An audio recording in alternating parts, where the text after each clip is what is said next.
Bonjour tout le monde, j'espère que vous allez bien et que vous avez passé un bon week-end. Finalement, c'est moi que vous retrouvez aujourd'hui et Astrid que vous retrouverez fin de semaine. J'espère que vous avez pu réfléchir et vous avez pu méditer et vous avez pu porter dans la prière aussi tout ce qu'on a déjà pu échanger par rapport à l'argent. Et j'avais juste envie aujourd'hui de recommencer en citant les 3 premiers principes fondamentaux que j'avais énumérés pour que notre rapport à l'argent soit plus simple et soit remis entre les mains de Dieu. Le premier de ces principes, c'était relativement facile, c'est de se souvenir que tout ce que nous avons nous vient de Dieu. Le deuxième était un peu plus difficile, c'était d'apprendre à nous souvenir que, et surtout à vivre joyeusement en nous souvenant que tout est bénédiction de la part de Dieu et surtout que Dieu veut nous bénir dans les domaines financiers et que tout ce qu'on a nous vient de lui et que tout ça, ça peut que réjouir nos cœurs. Le troisième des principes, ça concernait la dîme. Et donc, c'était le fait de se souvenir que Dieu nous a donné une loi dans la Bible qui concerne l'argent et qu'il nous demande, dans la Bible, de nous donner 10% de nos finances. Et encore une fois, je vous le redis, c'est pas un ordre, c'est pas une obligation, c'est pas une loi au sens strict et religieux du terme, bien au contraire, je me permettrai jamais de faire ça. Mais je pense simplement que ça vaut le coup de remettre ce domaine et cet aspect de nos vies dans les mains de Dieu et de lui demander si notre rapport à l'argent et juste par rapport à la dîme aussi, si on doit encore le laisser transformer nos cœurs, etc., etc. Et aussi simplement de lui demander comment on peut faire, en fait, ce qu'on doit faire, ce qu'il veut qu'on fasse, ce qu'il attend de nous personnellement. Parce que je pense qu'il veut accomplir des grandes choses dans nos vies, dans l'aspect financier aussi. Le quatrième aspect, et c'est le premier que je vais développer aujourd'hui, ça concerne le fait d'apprendre à être sage. Est-ce que vous connaissez la fable de la cigale et de la fourmi ? Je pense que oui, c'est une fable qui est très connue, qu'on apprend aux enfants, souvent à l'école quand ils sont petits, et qui nous raconte l'histoire d'une cigale et d'une fourmi pendant l'été. Et pendant cet été, justement, la cigale profite de la vie, elle chante, elle est au soleil, elle se repose, elle est tranquille, et la fourmi, elle travaille. La fourmi travaille et elle fait des réserves pour l'hiver. À la fin de l'histoire, finalement, l'hiver arrive et la cigale se retrouve sans rien, alors que la fourmi, elle, a ses petites réserves qu'elle a fait pendant l'été. Je pense que cette fable, elle est parlante pour beaucoup d'entre nous. Alors, je pense qu'il ne faut pas que nous soyons comme la cigale, parce qu'elle fait simplement que profiter de la vie sans réfléchir au lendemain. Et je pense qu'on ne doit pas non plus être comme la fourmi, qui, elle, ne fait que travailler pour être sûre de ne jamais manquer de rien. Je pense que Dieu aimerait qu'on soit juste et intelligent par rapport à notre argent.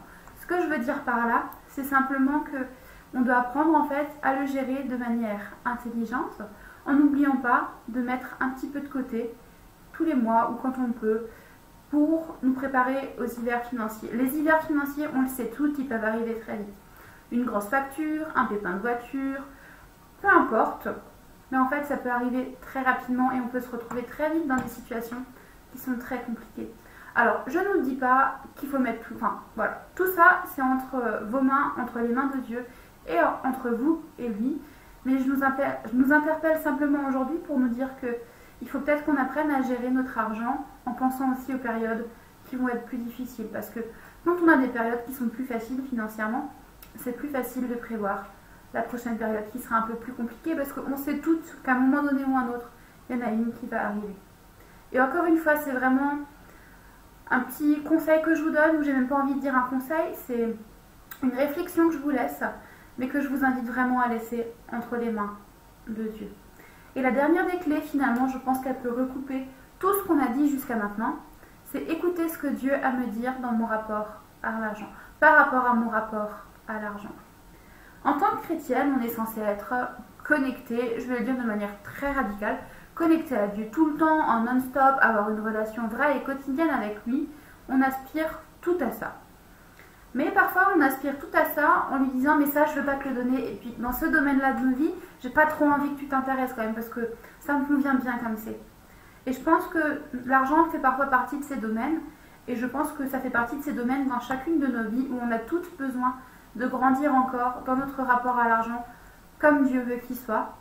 Et j'ai envie de nous dire qu'on doit apprendre aussi à lui laisser la liberté de nous dire « écoute, j'aimerais bien que tu donnes exceptionnellement à cette personne, ou j'aimerais bien que tu ailles voir cette personne de ton village parce qu'elle est dans une situation compliquée et elle a besoin que tu lui fasses un don. » Et je pense que Dieu a besoin et Dieu veut nous utiliser dans ce domaine-là aussi, parce que ça aussi, ça apportera une bénédiction dans nos vies. Le laisser nous guider par rapport à ce qu'il veut qu'on fasse de cet argent. En conclusion, j'ai envie de dire, c'est très simple, laissons Dieu aux commandes de notre budget. Parce que c'est comme ça que notre argent pourra être béni, que nous aussi on pourra être bénis, et que le royaume de Dieu va pouvoir avancer sur terre. Je vous donne rendez-vous, pas tout de suite, mais fin de semaine prochaine, normalement, pour une nouvelle petite impulsion. Une impulsion qui sera vraiment, vraiment pour les femmes, particulièrement pour les femmes cette fois, même si elles l'ont tout été. Et je vous souhaite une bonne semaine bénie. Je vous souhaite aussi de pouvoir prendre ce temps avec Dieu, de réflexion et de recherche de son cœur, pour que notre rapport à l'argent puisse vraiment grandir et fructifier sous sa bénédiction.